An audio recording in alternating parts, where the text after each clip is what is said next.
Hi everyone, welcome to financialexpress.com budget special series. Today we have with us Kunal Chaudhary from EY India, and he's going to tell us what we can expect from Finance Minister Arun Jaitley on the indirect tax front and the biggest indirect tax reform in the offing, that is goods and services tax. Hi Kunal. Hi. So Kunal, what is it that Finance Minister Arun Jaitley can do on the indirect tax front? What are the expectations? See, in terms of indirect taxes, considering GST is going to come in July, we don't expect too many changes which may be announced, at least on excise service tax. There may be some changes which may be announced on the customs duty side, and some more announcements which may be made for Make in India side, but we don't expect too many changes which may come on the indirect tax side. So it will be a subdued indirect tax budget. Okay, but on the GST front, considering that it's been touted as the biggest indirect tax reform since independence, do you think Finance Minister Arun Jaitley will have more clarity to offer in the budget? Yeah, we expect a lot of announcements to happen on GST in the budget. More around what is the action plan, roadmap, more clarity around what's been agreed with the GST Council. So we expect a lot of announcements procedurally as well as otherwise, and giving more clarity on when they will be ready and how will it approach.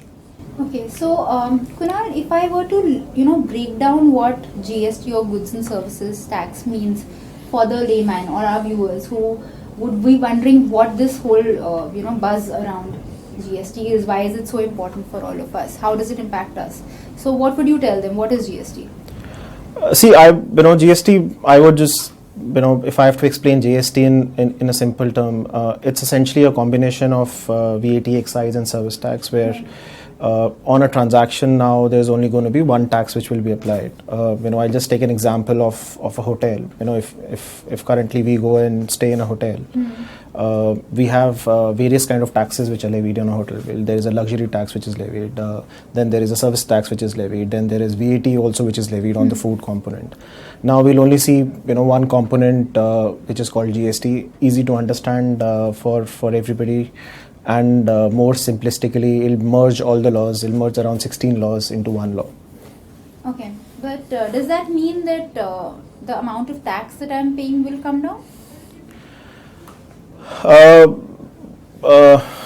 It should. GST, worldwide has resulted in a lot of economy. It has resulted in a lot of growth in the GDP.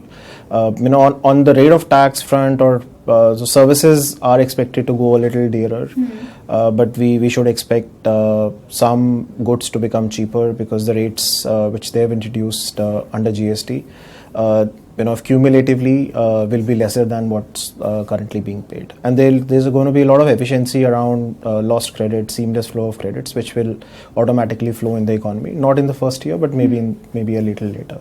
Okay, but as you said, there will also be better transparency in the system. Does that also mean there will be greater tax compliance? Will the government be able to expand its base when it comes to indirect taxes? Yeah, definitely. GST, the way the whole mechanism of GST has been introduced, there's definitely going to be a lot more transparency, which should result in more expanded tax base. Lesser exemptions will also increase the tax base.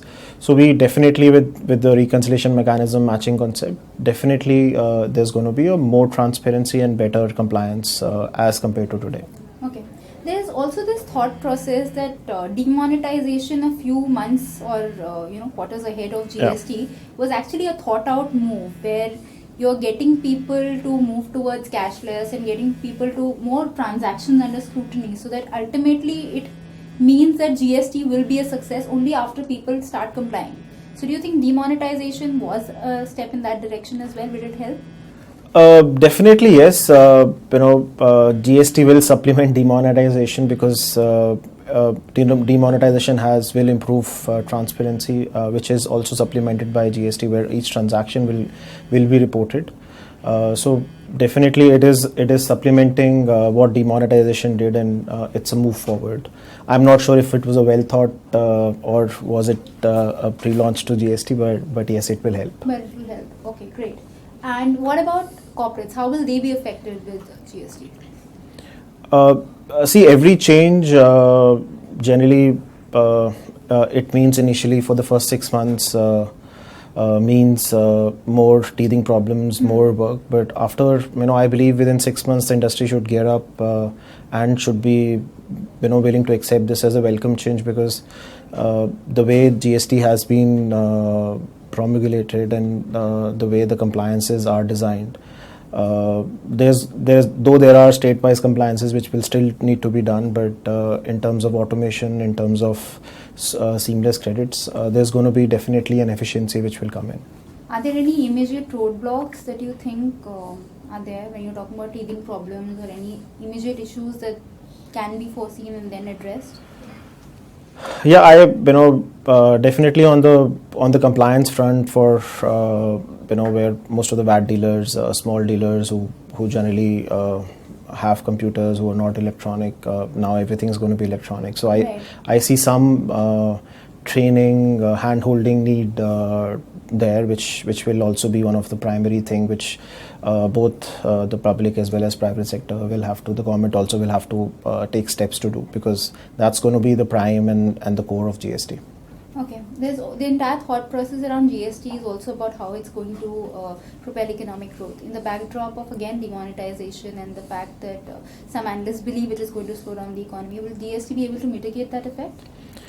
Worldwide, wherever GST is been introduced, generally in the first half of the year or first year, there's been a price increase, and then only the effect of GST comes in. So first 6-9 months with demonetization and industry expecting a slow growth, so GST may not be able to may further add fuel to it, but it may not. So it will actually be inflationary in nature, is what you're for the saying? first few quarters. Because the efficiency of GST only comes after everybody's on board and things started falling in place. So it'll take at least 6-9 months. So my household budget may take a hit, not in terms of essentials, because a lot of these things don't come under GST, but in terms of services, as you said. So my household budget may take a hit after GST. So they've introduced an anti-profiteering clause under GST where they're saying that any benefit which anybody gets from GST needs to be passed on, though it's only a provision which they can introduce. So there's also a possibility that they may want to introduce that provision. Okay, one last question, Kunal.